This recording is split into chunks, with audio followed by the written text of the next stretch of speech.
Hi, I'm Kelly Hill Ross, and welcome to another show on African Americans in Maryland. Today's show is all about organ donation and what it could mean for you. If you take a moment and ask yourself, would you want someone to be able to save your life if they could give you an organ that would prolong your life? Would you want that? Just think about it. I had an opportunity to interview Latrice Price from the Living Legacy Foundation, an organ donation organization that specializes in helping people who need an organ to stay alive. We're getting rid of all the myths about organ donation today. Also, did you know that one person's body organs could save up to 8 people? Think about it. The Living Legacy Foundation is so passionate about preserving the lives of others through organ donation. So sit down in your favorite chair, get your cup of coffee, tea, or favorite beverage, and listen to what Latrice Price has to say.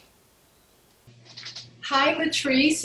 It is good to talk to you, and thank you so much for agreeing to let us interview you, and also thanks to the Living Legacy Foundation for allowing this to happen. Today's show is about something that's very dear to a lot of people, and when we think about organ donation, a lot of people, especially in the African American community, they really don't know much about it and how it works. So today, you're going to be able to give us some information that will make sense of it all, will help us to understand that it isn't anything that's a big mystery, but it's something that's very, very important.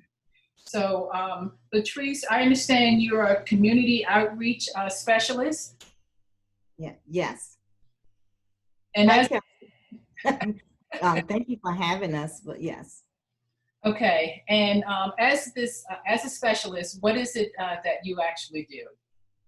I actually go out into the community focusing on minority communities and faith-based communities, talking about the importance of organ, eye, and tissue donation. It's very important that we help people understand the process and equip people with the correct information, not the myths, but the facts about donation. Oh, okay. What do you feel is the reason behind this disparity in our community? Why do you think African Americans don't donate as frequently as maybe in other cultures? There is a lot of medical mistrust in our community, and especially here in Baltimore, in addition to some historic mistrust with the Tuskegee project, is here we have the Henrietta Lacks story that came out several years ago. Some people knew about it from years ago. Some people are just learning about it. So there's that mistrust in the medical community that my life isn't going to be saved if I'm signed up as an organ donor. I'm not going to be taken care of that well if I'm an organ donor. So those are some of the things we face when talking to people about donation in the process. Okay, so what's the first thing that happens? What does a person need to do when if they want to be a participant? We encourage people to talk to your family about organ donation. You can go to the MVA to sign up. You can sign up on the website. But in the community, a lot of times we hear people that say they just aren't comfortable with the donation process. So we share that process with them a little bit, the behind the scenes part of donation. That living legacy is not the person at the hospital taking care of you, that there's the doctors there and it's their primary role to take care of you and save your life. And then once they do that, then they will call living legacy to say, hey, we have a potential donor here. And that's when we step in. But we're not there working on you. It's a separate organization. A lot of times, once people understand that it's a separate organization that comes in, and especially for the donation part, a lot of times they will sign up, or sometimes they just want additional information before making that decision. Okay, so I see you have another big component of what you do is called the Decision Project. What is that? The Decision Project, so a couple of years ago, maybe 2016, I believe, we had some data pulled that showed that in one particular area of Baltimore, zip codes 21215 and 21216 had the lowest number of people signed up as a designated organ donor. And then someone actually in that organization had some data pulled that listed the number of people waiting by zip code. And it turns out zip code 21215 had the same number of people, the most number of people, I'm sorry, waiting for a life-saving organ transplant. So we started, we went to Sinai, which is the hospital that's in that area, talked to their community department to find out what's going on in their neighborhoods that we can kind of help out with. Are there any things going on that we could kind of help with education part? We ended up meeting with a lot of leaders in that community. We ended up talking to pastors in that area and just forming a partnership that we can come together and work on educating people in that community about the importance of organ tissue donation. Okay, so it's, I know it's important. So where does the process begin, or the process of donation? Do you have to have it written? I think when you go get your driver's license, they ask you, are you an organ donor, or do you want to be? How does that work? When you go to the MVA, they do ask you, would you like to be an organ donor? And at that point, you can say yes or you can say no. But once you do that, we really encourage you to go home and have a conversation with your family. A lot of times we don't like to talk about end of life things that might happen to us. We just want to, make that decision to be a donor and then never tell anybody. But it's important that you discuss that decision with your loved ones, with your family members. That way there's a conversation back and forth. You get to see what they would like to happen to them, and then they know in turn what you would like to happen to you if something was to happen to you. Once that happens, then we hope that and we pray that nothing happens to you before it's your time. But when and if something does happen to an individual, they're in the hospital, say someone's in a car accident and they're in the hospital, it's that job and the role of that hospital to take care of that person, save their life. And once they feel like they haven't, they've done everything that they could possibly do to help save that person, that's when they call in the living legacy. They call us in, we assess the person, we look to see if they're already an organ donor, and if they are an organ donor, it's still a conversation with the family. So it's not that if you sign up, we don't talk to your family. We still have a conversation with your family about the donation. Okay, so, and I'll go personal wise. I had a relative to pass away, and while we were at the hospital, we weren't allowed to remove the body because they wanted to know if we wanted to donate, any of, their organs. Do you have someone who's actually stationed at the hospital, or do you they call you to say we have someone who has passed? What's that process like? We have a 24-hour call center that all the hospitals know the number, and they call us. And then once that call is made to the 24-hour call center, they then kind of triage the call to see if that person is in fact suitable for donation. Once they triage the call, then they have the next set of people that may go on site, which is our organ recovery staff. They may go on site and kind of medically look at the patient to see if they are suitable for donation.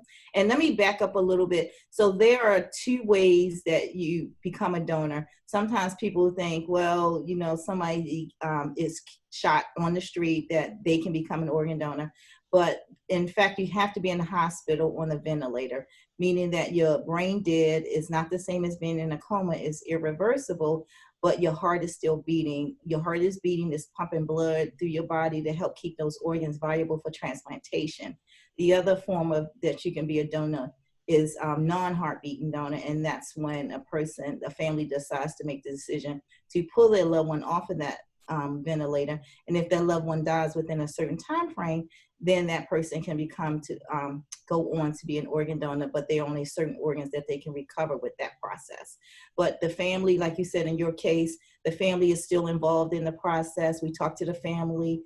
Throughout the process, we have a group of on our team, our family services department. It's their role to come to the hospital as well, to be there with the family. They make the ask of the family. I always say that they have the hardest job in our organization because they're talking to a family at the worst time of their life. You know, you just lost a loved one. Who wants to, we hear this in the community, who wants somebody asking for something during this horrible time, horrific time in their life? So we have that staff, their special is grief. So they specialize in grief, and they are there to support the family throughout the process. If the family decides, say the person was not signed up as an organ donor, if the family decides that no, we don't want John to go on to become an organ donor, he wasn't signed up, so we decide that we don't want to do that, then we still stay there and support the family as long as they need supporting.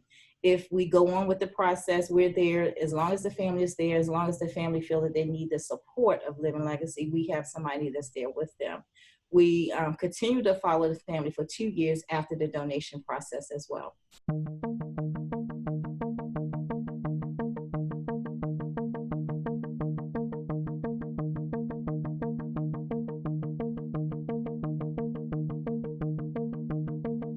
The Donor Service Center is the hub of everything that goes on in the organization. We're involved in almost every single case. We're like the heart of the organization. So at any given time, you can be working on one case for the day or for a part of the day, or you can be working up to 4 or 5 cases. It just depends on the timing, what the cases are, whether it's a local donor, whether it's a import case coming in, whether it's a tissue case that you're following to potentially see if the family is interested in donation. Once a patient has passed or is on a ventilator, we get that call from the hospitals, and basically we evaluate to see if they would be suitable for organ and tissue donation. At any time, we can get a case where we need to activate our entire team to fly from point A to point B, and that involves arranging jets for transportation or helicopters, coordinating with the transplant centers and the tissue typing labs, as well as the hospital coordinators and pathologists, and getting everyone on the same page so that everybody's where they have to be when it comes time to activate them for their part of the donation process. We would then work with our organ recovery coordinators to facilitate donor management, to assess the initial suitability, if the patient would be a potential organ donation, if they're designated, and then if they are, then we would walk them through the process as far as working with the family services team. It's fast-paced, it's never the same thing, the same day, every day. You're always doing something different, you're always learning different things. It takes a lot of patience, a lot of ability to multitask. Since we are the center of the organization, we're constantly juggling a bunch of different tasks from all different areas. I feel the most rewarding part of our job is that knowing at the end of every shift that we've really contributed to making a difference in someone's life. I get to go home every day and know that I made a difference in the lives of someone else. It's great to be able to work with a group of individuals who will go above and beyond to make a difference in the lives of our donor families and the patients that we work with. And every time someone gets transplanted, I think the whole Donor Services Center just kind of celebrates with them. What are families permitted to do? If a person is already designated as an organ donor, the family isn't permitted to say, no, they don't want John to become an organ donor. But if a person, John didn't designate himself, and the family may be approached by Living Legacy just because John looks like he can help save 8 lives, then the family can say yes and the family can say no. I've heard in the community families say that they were approached, but they just didn't know what their loved one wanted. And they said no, but still they didn't know if that was the right answer to say. So that's why that conversation is very important with your family. Even if your loved one decides that, hey, I'm not ready yet, then still having that conversation, you know what the decision will easily be if you're met with making that decision for someone in your family. Okay, so what is the limit on organs? When you say limit, you mean like in terms of how long? I know they said if you have like a heart, it has to be transplanted within a number of hours, or certain maybe other parts of the body can be refrigerated or frozen. What's that process like? So for the organs, the kidneys can stay outside the body the longest. The heart and lung may be most crucial part, so they cannot stay out the body that long before they can be transplanted. So I think the time frame for maybe a heart and lung may be 4 to 7 hours, and a kidney can go within 24 to 48 hours before it can be transplanted into someone. And on the back end, as the organ recovery coordinators at the hospital assessing the patient, they're, doing lab work and tests to run on the donor. At the same time, our 24-hour call center is matching that particular donor to people that are on the waiting list to see who matches that person, contacting their surgeons to say, hey, we have a potential kidney for your loved one, for your patient, or we have a potential heart for your patient. And that goes on till all the organs are placed. And there are 6 major organs that can be placed. You can save up to 8 lives. Just one person like myself can save up to 8 lives.